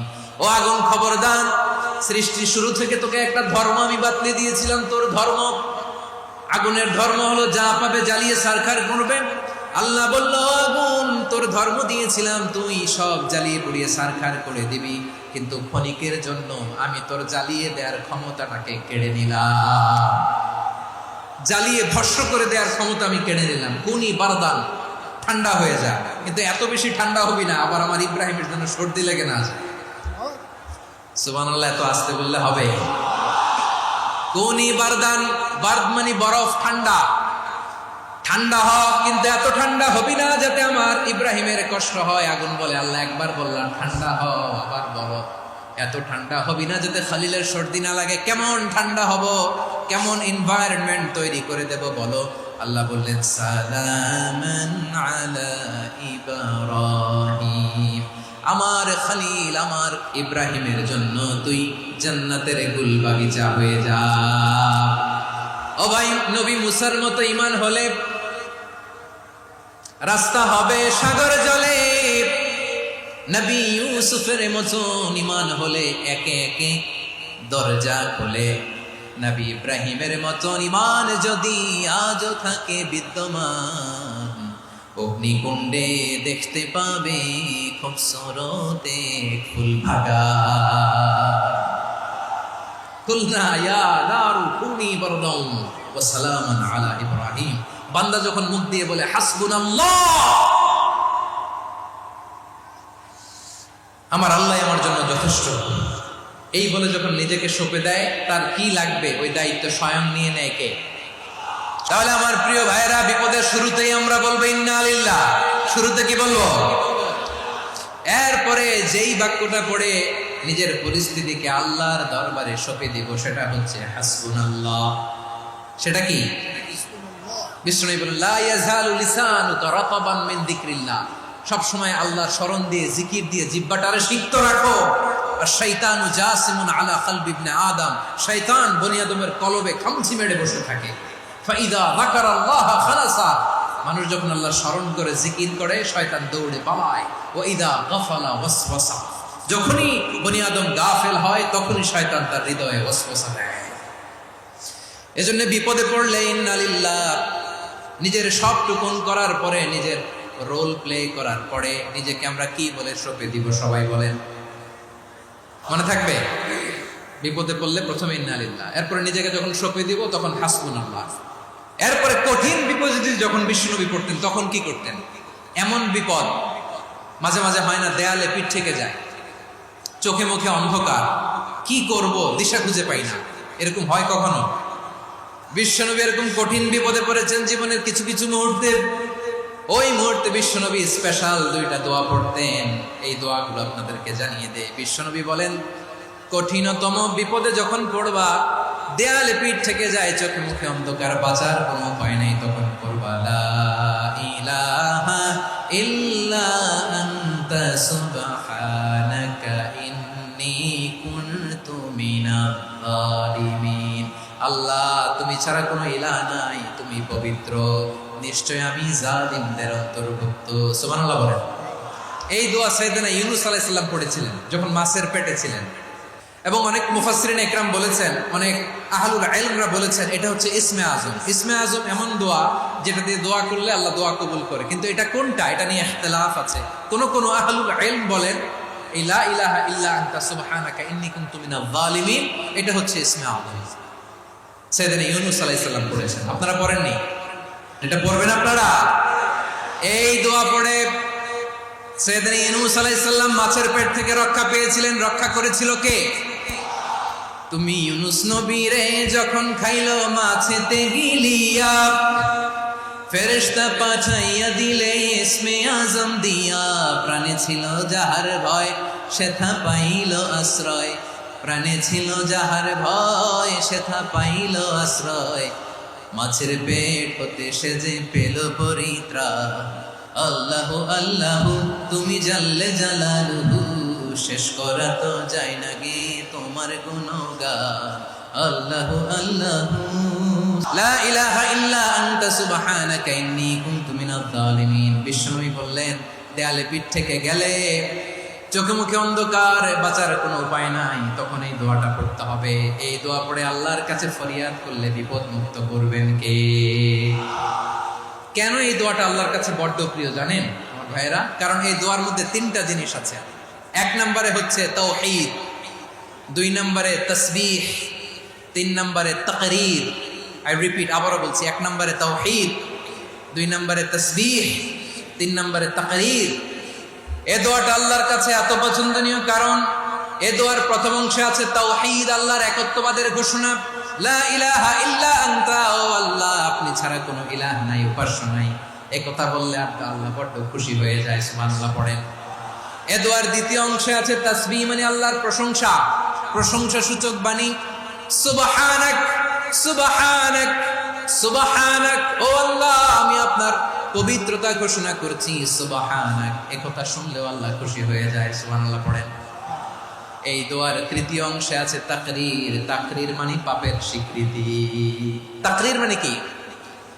তাকরীর মানে পাপের স্বীকৃতি। এই দোয়ার তৃতীয় অংশে আছে ইন্নী কুনতু মিনাল জালিমিন, ও আল্লাহ আমি জালিমদের অন্তর্ভুক্ত। আল্লাহ আল্লাহ আমি জালেম, আল্লাহ আমি ভুল করেছি, অন্যায় করেছি, আল্লাহ আমি জালেমদের অন্তর্ভুক্ত। এই পাপের স্বীকৃতি, অ্যাকনোলেজমেন্ট আল্লাহ বড্ড পছন্দ করে। যখন আল্লাহর কাছে আপনি ছোট হবেন, ছোট হতে হতে যত ছোট হবে, ওই দৃশ্যটা দেখতে আল্লাহ বড্ড পছন্দ করে, সুবহানাল্লাহ বলেন। তিন নম্বর অংশ ইন্নী কুনতু মিনাজ জালিমিন, আল্লাহ আমি জালেমদের অন্তর্ভুক্ত। সাইয়েদনা আদম আলাইহিস সালাম ভুল করে যখন নিষিদ্ধ গাছের ফুল খেয়ে ফেললেন, ফল খেয়ে ফেললেন, আল্লাহ বললেন আদম ক্ষমা পেতে চাইলে তুমি আর হাওয়া মিলে স্বীকৃতি দাও, পাপের স্বীকৃতি। আর পড়ো রব্বানা যালামনা আনফুসানা ওয়া ইল্লাম তাগফির লানা ওয়া তারহামনা লানাকুনান্না মিনাল খাসিরিন। ও আল্লাহ আমি আদম আর হাওয়া যালামনা আনফুসানা, আমরা আমাদের নফসের উপর বড্ড জুলুম করেছি। আল্লাহ ওয়া ইল্লাম তাগফির লানা ওয়া তারহামনা, আপনি যদি ক্ষমা না করেন, আপনি যদি দয়া পরবশ না হন, আপনি যদি রহম না করেন, আমরা তো ক্ষতিগ্রস্তদের মধ্যে শামিল হয়ে যাব। এই দোয়া করার সাথে সাথে সাইয়েদনা আদম আর হাওয়া আলাইহিস সালামকে ক্ষমা করে দিলেন কে? তাহলে এই দোয়ার তিন নম্বর অংশ তাকরীর, এটা আল্লাহ বড্ড পছন্দ করে। আমার কলিজার টুকরা ভাইয়েরা, গুনাহ করে শিকার যেতে হবে, এটা আল্লাহ ভালোবাসেন। সাইয়েদনা আবু বকর রাদিয়াল্লাহু তাআলা আনহু বিষ্ণু ইসলামকে বললেন, ইয়া রাসূলুল্লাহ আল্লিমনি দুআআন আদউ বিহি ফি সালাতি, নবী হে আপনি আমার এমন একটা স্পেশাল দোয়া শিখায়া দেন যে দোয়াটা আমি নামাজে পড়ব। নবী বললেন, তাহলে তুমি পড়ো আল্লাহুম্মা ইন্নী যালামতু নাফসি যুলমান কাসীরান ওয়া লা ইয়াগফিরুয যুনুবা ইল্লা আনতা ফাগফিরলি মাগফিরাতাম মিন ইনদিকা ওয়ারহামনি ইন্নাকা আনতাল গফুরুর রহিম। সুবহানাল্লাহ। সালাম ফিরানোর আগে পড়েন, ও আবু বকর নামাজে যদি দোয়া করতে মনে চায় এই দোয়াটা পড়বা, আল্লাহুম্মা ইন্নী যালামতু নাফসি, আল্লাহ জুলুম করেছি আমার নফসের উপর, যুলমান কাসীরা অনেক জুলুম, ওয়া লা ইয়াগফিরুয যুনুবা ইল্লা আনতা, আপনি ছাড়া এই জুনুব, এই পাপ ক্ষমা করার দ্বিতীয় কোনো রব নাই। আছে? এজন্য আল্লাহরে বলবেন, আল্লাহ আমি ছাড়া তোমার গোলামের অভাব নাই, ও আমার রব আমি ছাড়া এই জমিনের বুকে তোমার গোলামের অভাব নাই, কিন্তু তুমি ছাড়া তো আমার দ্বিতীয় কোনো রব নাই। পারবেন বলতে? পারবেন? চোখের পানি ছেড়ে আল্লাহরে বলবেন, আল্লাহ তুমি আমার রব, তুমি আমার সব। কি বলবেন? আল্লাহরে বলেন, আল্লাহ তুমি আমার রব, তুমি আমার সব। আল্লাহ আমি ছাড়া এই জমিনে তোমার গোলামের অভাব নাই, তুমি ছাড়া আমার দ্বিতীয় কোনো রব নাই। এ কথা বলে চোখের পানি ছেড়ে আল্লাহরে স্বীকৃতি দেন, আল্লাহ আমি পাপী, আল্লাহ এই জমিনে আমার চেয়ে বড় পাপী আর কেউ নাই। অজু করে সিজদায় লুটিয়ে পড়ে চোখের পানি ছেড়ে আল্লাহরে পাপের স্বীকৃতি দেন, আল্লাহ এমন কোন জুলুম নাই, গুনাহ নাই আমি করি নাই, সগীরা কবিরা জেনে না জেনে, ইচ্ছায় অনিচ্ছায়, শিরকি বেদাতি সব গুনাহ করেছি। আল্লাহ আকাশের নিচে জমিনের উপরে আমার চেয়ে বড় গুনাহগার আর কেউ নাই। চোখের পানি ছেড়ে আল্লাহরে বলেন, আল্লাহ আমি ছাড়া তোমার গোলামের অভাব নাই, তুমি ছাড়া আমার দ্বিতীয় কোনো রব নাই, তুমি ছাড়া তো কেউ আমার গুনাহ ক্ষমা করার নাই, তুমি আমার রব, তুমি আমার সব। বলতে পারবেন? এই তাকরীর আমার পটুয়াখালীর ভাইরা, এই স্বীকৃতিটা দেখতে আল্লাহ বড্ড ভালোবাসেন, কারণ আমরা সবাই গুনাহগার। আমরা সবাই কি? বিশ্বনবী বলেন কুল্লুকুম খাত্তাউন, বানি আদম, আমরা সবাই পাপী। সবাই কি? সবাই পাপী।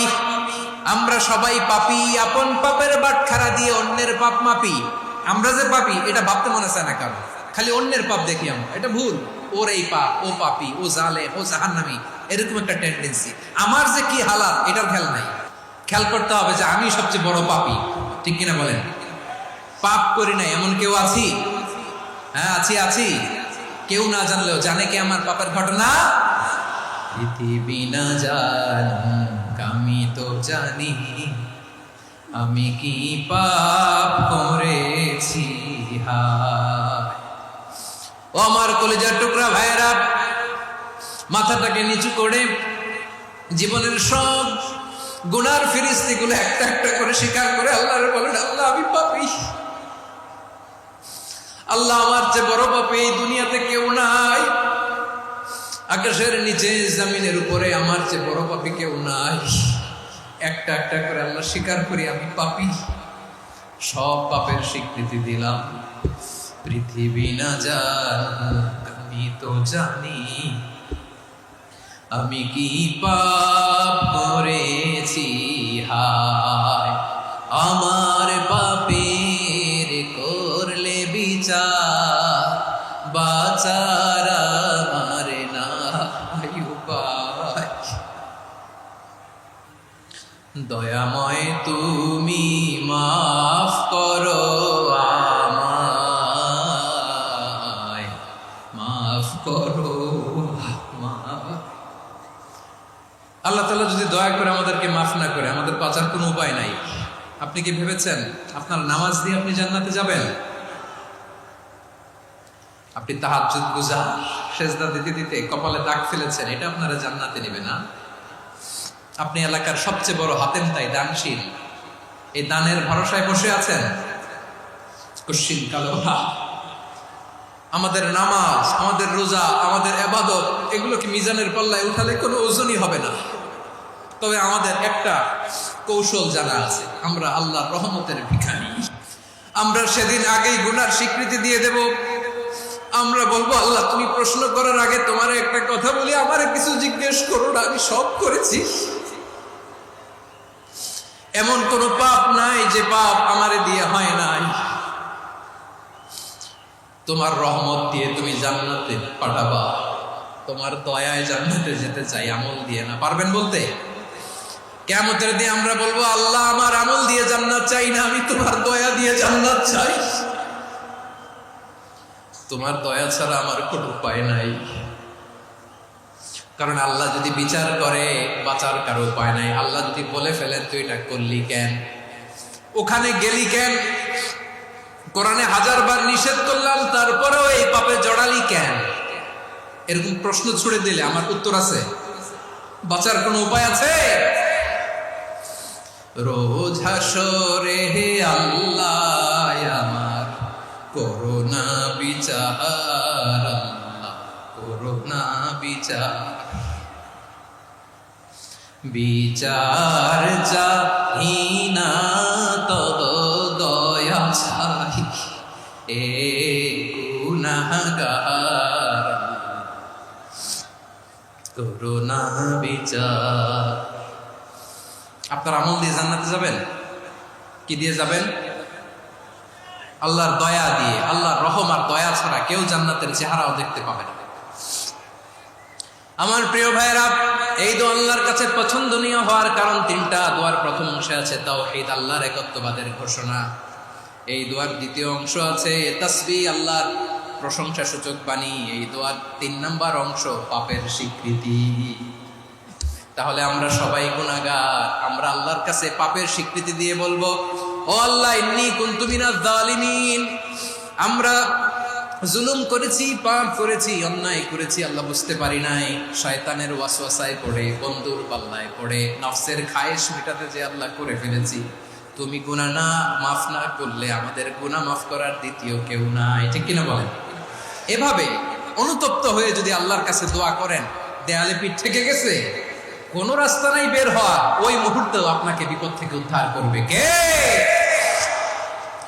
বিশ্বনবী চরম বিপদে পড়লে দুটা দোয়া পড়তেন। প্রথম হলো এটা, লা ইলাহা ইল্লা আনতা সুবহানাকা ইন্নী কুনতু মিনাজ জালিমিন। এই দোয়াটা আমরা বেশি বেশি পড়ব প্রিয় ভাই। রাজি আছেন? সবাই আওয়াজ করে পড়ুন ইনশাআল্লাহ। আমার প্রিয় ভাইয়েরা, বিপদে পড়লে বিশ্বনবী আরো একটা দোয়া পড়তেন, লা ইলাহা ইল্লাল্লাহুল আযীমুল হালিম, লা ইলাহা ইল্লাল্লাহু রাব্বুল আরশিল আযীম, লা ইলাহা ইল্লাল্লাহু রাব্বুস সামাওয়াতি ওয়াল আরদি ওয়া রাব্বুল আরশিল কারীম। আল্লাহ ছাড়া কোনো উপাস্য নাই, তিনি সুমহান, মহাসহিষ্ণু। আল্লাহ ছাড়া কোনো উপাস্য নাই, তিনি সুমহান, আরশের অধিপতি। আল্লাহ ছাড়া কোনো উপাস্য নাই, তিনি আকাশের মালিক, জমিনের মালিক, তিনি সুবিশাল, আরশের অধিপতি। সুবহানাল্লাহ পড়েন। এই দোয়াটা কেউ যদি পড়ে যদি এর ওসিলা করে দোয়া করে, তাকে বিপদ থেকে মুক্তি দেয় কে? মনে থাকবে আপনাদের? তাহলে বিপদের প্রথম ধাক্কায় কি যেন পড়তে হয়? ইন্না লিল্লাহ। তারপরে কি বলে আল্লাহর কাছে নিজেকে সঁপে দিতে হয়? দেয়ালে পিঠ থেকে গেলে লা ইলাহা ইল্লা আনতা সুবহানাকা ইন্নী কুনতু মিনাজ জালিমিন। 2 নম্বর হচ্ছে লা ইলাহা ইল্লাল্লাহুল আযীমুল হালিম, লা ইলাহা ইল্লাল্লাহু রাব্বুল আরশিল আযীম, লা ইলাহা ইল্লাল্লাহু রাব্বুস সামাওয়াতি ওয়াল আরদি ওয়া রাব্বুল আরশিল কারীম। মনে থাকবে? অনেক সময় এমন হয়, হঠাৎ বিপদের সম্মুখীন হয়ে আমরা রেডি হয়ে বের হয়েছি অফিসে, হঠাৎ অ্যাক্সিডেন্টে পড়ে যাই, হঠাৎ পেটের ব্যথায় অজ্ঞান, এরকম হয় না? বিশ্ব ইসলাম বলেন, আকস্মিক দুর্ঘটনার বিপদ থেকে যদি কেউ বাঁচতে চায়, সকাল সন্ধ্যা যেন প্রত্যেকে এই দোয়াটা পড়ে। সকালে যদি 3 বার পড়ে, সন্ধ্যা পর্যন্ত হঠাৎ বিপদ থেকে সে রক্ষা পাবে। To be protected from sudden calamity, sudden disaster, হঠাৎ বিপদ, হঠাৎ ভয়ঙ্কর কোন আকস্মিক বিপদ থেকে আল্লাহ বাঁচায় দেবে। সকালে পড়লে সন্ধ্যা পর্যন্ত প্রোটেক্টেড, সন্ধ্যাবেলায় যদি 3 বার পড়ে সকাল পর্যন্ত প্রোটেক্টেড। সুবহানাল্লাহ পড়ে। দোয়াটা কি? দোয়াটা হচ্ছে বিসমিল্লাহিল্লাযী লা ইয়াদুররু মা ইসমিহি শাইউন ফিল আরদি ওয়ালা ফিস সামাই ওয়া হুয়াস সামিউল আলীম। ছোট না? অনেক ছোট, মুখস্থ করবেন। বিসমিল্লাহিল্লাযী লা ইয়াদুররু মা ইসমিহি শাইউন ফিল আরদি ওয়ালা ফিস সামা। ওই আল্লাহর নাম নিচ্ছি, যে আল্লাহর নামের বরকতে আকাশ জমিনের কোনো কিছু কারো কোনো ক্ষতি সাধন করতে পারে না। তিনি সর্বশ্রোতা, সর্বজ্ঞ। সুবহানাল্লাহ পড়েন। পড়বেন এই দোয়াটা, বিসমিল্লাহিল্লাযী লা ইয়াদুররু মা ইসমিহি শাইউন ফিল আরদি ওয়ালা ফিস সামাই ওয়া হুয়াস সামিউল আলীম। ফজরের পরে 3 বার, মাগরিবের পরে 3 বার যদি কেউ পড়ে, প্রোটেক্টেড, যে কোনো হঠাৎ বিপদ থেকে প্রোটেক্টেড। প্রোটেক্ট করেন কে? ওই আল্লাহর নাম নিচ্ছি, যে আল্লাহর নামের ওসিলায় আকাশ জমিনের কোনো কিছু কোনো ক্ষতি করতে পারে না। সুবহানাল্লাহ পড়েন। আচ্ছা, এবার আমাদের জীবনে দুশ্চিন্তা আছে না নাই বলেন? Tension, hyper tension, anxiety, depression, সবার জীবনে টেনশন আছে না নাই?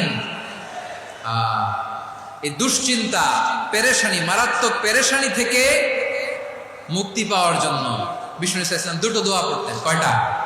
অনেকগুলো পড়তেন। স্পেশাল 2টো দোয়া আজকে আপনাদের শিখায় যাবো, শুনবেন। পেরেশানিতে পড়লে, টেনশনে পড়লে এই দোয়াটা। প্রিয় ভাইরা, বিষ্ণু ইসলাম যখন খুব বিপদে পড়তেন, দুশ্চিন্তা ওনাকে ঘিরে ধরতো, উনি পড়তেন ইয়া হাইয়ু ইয়া কাইয়ুম বিরহমাতিকা আস্তাগীথ। ইয়া হাইয়ু ইয়া কাইয়ুম, হে শাশ্বত অবিনশ্বর, হে চিরঞ্জীব, বিরহমাতিকা আস্তাগীথ, তোমার রহমতের উসিলায় তোমার কাছে ফরিয়াদ করি। এটা পড়তেন। আবার আরেক বর্ণনায় এসেছে ইয়া হাইয়ু ইয়া কাইয়ুম বিরহমাতিকা আস্তাগীথ আসলিহ লি শা'নি কুল্লাহু ওয়া লা তাকিলনি ইলা নাফসি তারফাতা আইন। আসলিহ লি শা'নি কুল্লাহ, আল্লাহ আমার সবকিছু আপনি সেটেল করে দেন। আমাদের সব ঝামেলা সেটেল করে দিতে পারে কে? তাহলে পড়বেন ইয়া হাইয়ু, এ চিরঞ্জীব। হাইয়ু মানে চিরঞ্জীব, যিনি চিরকাল বেঁচে থাকবেন, মরবেন না। আল্লাহ মরবেন? তার কোনো লয় আছে? ক্ষয় আছে?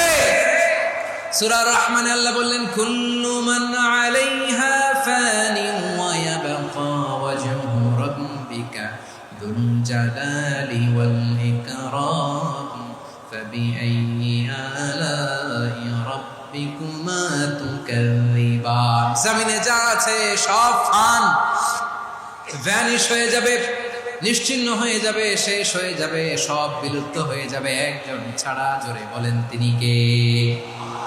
এই দোয়াটা কেন পছন্দ আল্লাহর কাছে? কারণ এখানে আল্লাহর দুইটা সুন্দর নাম আছে, গুণবাচক নাম, আল হাই, আল কাইয়ুম, এই দুটো নাম আছে এখানে। আবার এই দুইটা আয়াতুল কুরসির অংশ। আয়াতুল কুরসির শুরুতে এটা আসরে নাই? হ্যাঁ, আসরে নাই। 3 নম্বর কারণ, এটা ইসমে আজম। কোন দোয়াটা ইসমে আজম? যে দোয়া ওসিলায় দোয়া করলে আল্লাহ দোয়া ফেরায় না। অনেকগুলো মত আছে, সবচেয়ে ভ্যালিড মত হচ্ছে এটা, ইয়া হাইয়ু ইয়া কাইয়ুম, এর ওসিলা দিয়ে দোয়া করলে দোয়া কবুল করে কে? 2 নম্বরে বিশ্বনবী মারাত্মক বিপদে পড়লে আরেকটা দোয়া পড়তেন, আল্লাহুম্মা ইন্নী আবদুক। আগে দোয়াটা পড়ি, শুনেন। আল্লাহুম্মা ইন্নী আবদুক ওয়া ইবনু আবদিক ওয়া ইবনু আমাতিক নাসিয়াতি বিয়াদিক মাদিন ফিয়া হুকমুক আদলুন ফিয়া কাদাউক আসআলুকা বিকুল্লি ইসমিন হুয়া লাক সাম্মাইতা বিহি নাফসাক আও আনসালতাহু ফি কিতাবিক আও আল্লামতাহু আহাদাম মিন খালকিক আও ইস্তা'সারতা বিহি ফি ইলমিল গায়বি ইনদাক আন তাজআলাল কুরআনা রাবিআ কলবি ওয়া নূরা সাদরি ওয়া জালাআ হুজনি ওয়া যাহাবা হাম্মি। সুবহানাল্লাহ পড়েন। বিষ্ণুই বলতেন আল্লাহুম্মা ইন্নী আবদুক, ও আল্লাহ আমি আপনার গোলাম, ওয়া ইবনু আবদিক, গোলামের ঘরের গোলাম, ওয়া ইবনু আমাতিক, বাদীর ঘরের গোলাম। মানে আল্লাহ আমি আপনার গোলাম। আমার বাবা আব্দুল্লাহ ছিল আপনার গোলাম, আমার মা আমিনা ছিল আপনার বাদী। মানে আমরা গোলাম বংশের, সব গোলাম। নিজের এর চেয়ে আর ছোট করে আল্লাহর কাছে উপস্থাপন করা যায় না ভাইরা? কথা কি বুঝতেছেন? নিজেকে এর চাইতে ছোট, নগণ্য আর তুচ্ছ করে আল্লাহর সাথে প্রেজেন্ট করা যায়? বিশ্বনবী বললেন, ও আল্লাহ আমি আপনার গোলাম, গোলামের ঘরের গোলাম, দাসীর ঘরের গোলাম, নাসিয়াতি বিয়াদিক, আমার মাথার চুলের ছুটি আপনার হাতের মুঠোয়। আপনি ডানে টান দিলে আমি ডানে যেতে বাধ্য, আপনি বাঁয়ে টান দিলে বাঁয়ে যেতে বাধ্য। বিশ্বনবী বললেন, আল্লাহ আমার মাথার চুলের ঝুঁটি আপনার হাতের মুঠোয়। আচ্ছা, এইভাবে কাকে ধরা হয়? যে খুব ছোট, ঠিক কিনা? নিজেকে কত ছোট করলেন বিশ্বনবী। ও আল্লাহ আমার মাথার চুলের ঝুঁটি আপনার হাতের মুঠোয়, আপনি ডানে টানলে আমি ডানে যাব, বাঁয়ে টানলে বাঁয়ে যাব।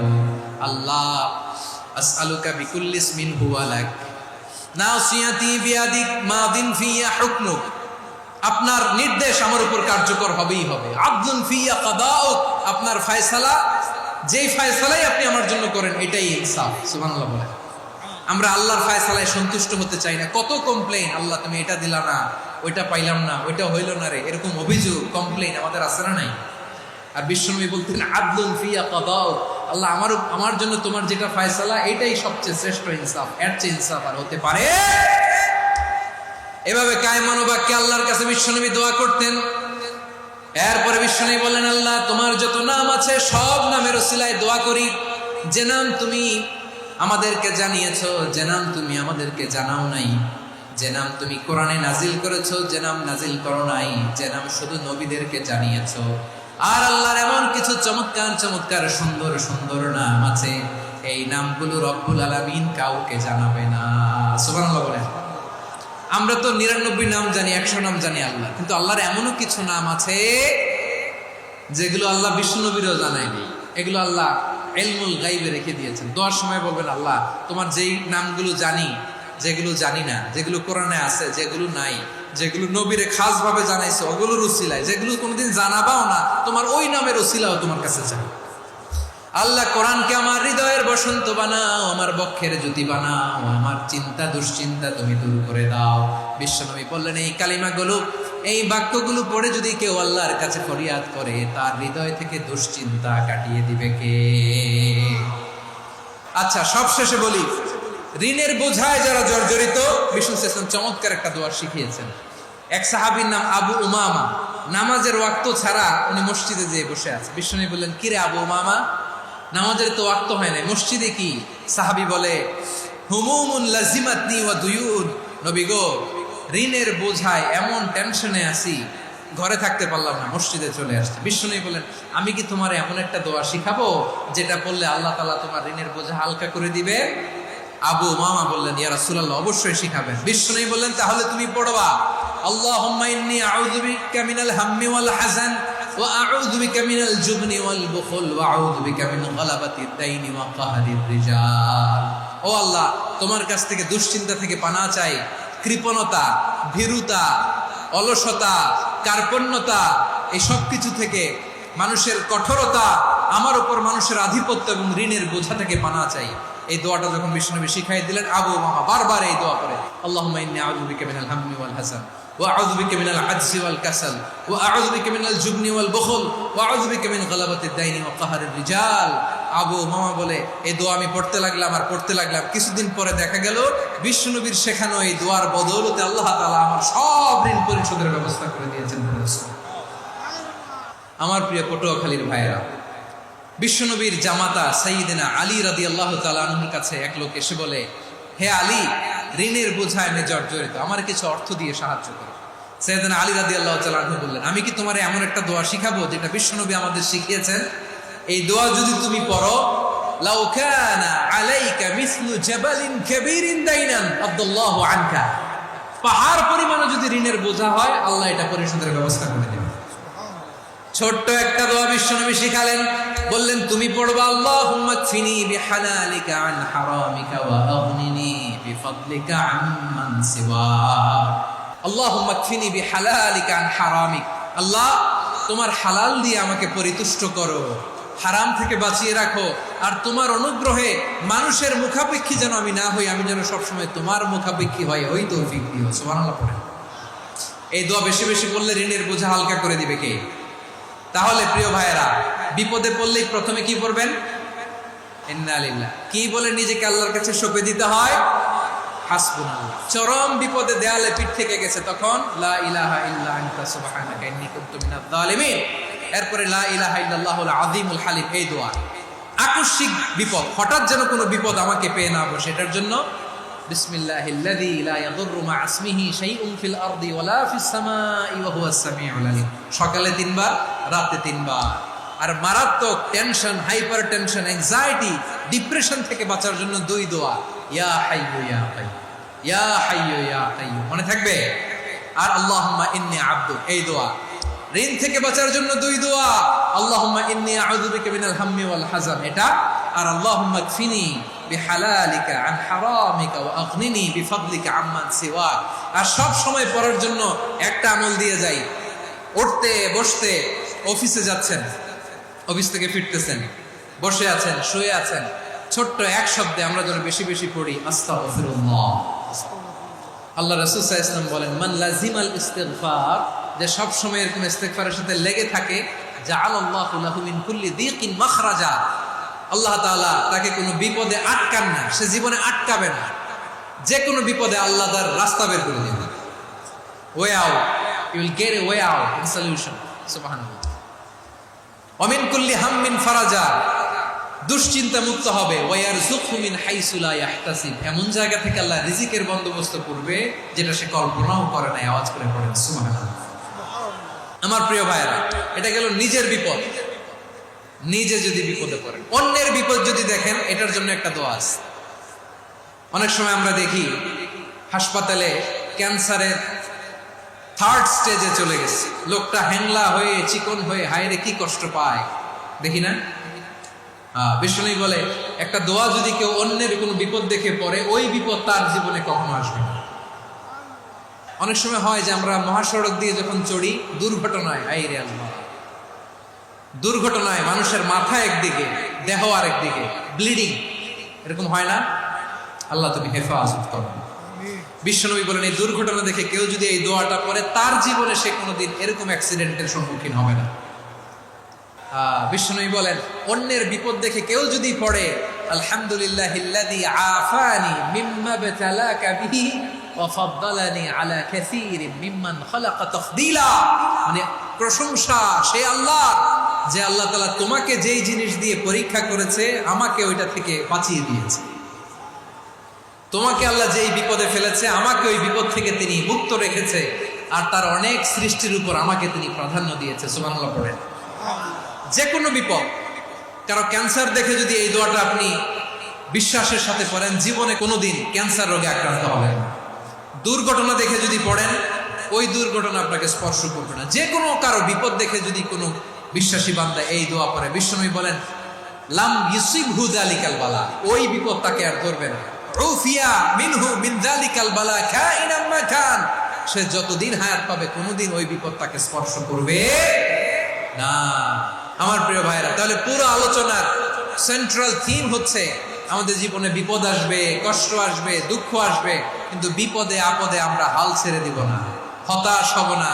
মুমিন হতাশ হয় না, নিরাশ হয় না, হাল ছেড়ে দেয় না। মুমিন ভরসা রাখে একজনের উপর। আওয়াজ করে বলুন, যিনি কে? বিপদে পড়লে আমাদেরকে উদ্ধার করে কে? আবার আমাদেরকে যদি কোনো নেয়ামত আল্লাহ দিতে চান, ওইটা কেড়ে নেওয়ার ক্ষমতা কারো আছে? তাহলে আমরা কানেক্টিভিটি বাড়াবো কার সাথে? আমাদের প্রার্থনার ফরিয়াদের হাত তুলবো কার কাছে? রাজি আছেন?